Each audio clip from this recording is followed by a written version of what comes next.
As news continues to spread about Ringling Brothers Barnum and Bailey Circus closing later this year, some are more affected than others. For many in the Venice area, the circus is a way of life.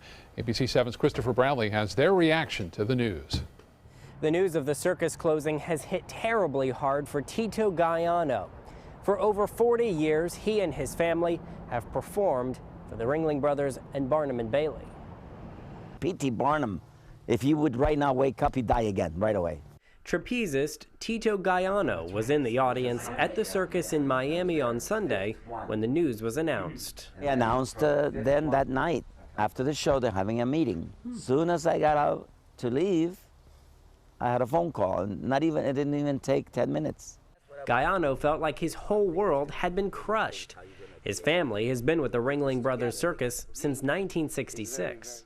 Generations of young families and the baby boomers grew up with the Ringling Brothers. The city of Venice also grew up with the circus.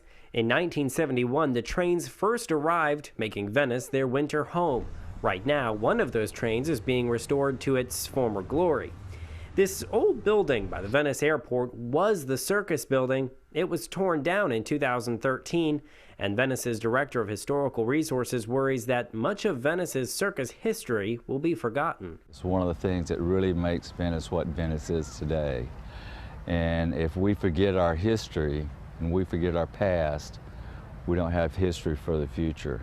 No chance of that happening for Gaiano.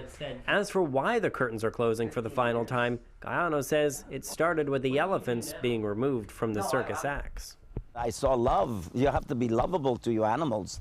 And you know, the elephants, the lions, the tigers, I mean, you know, you love a horse, you got to love a lion.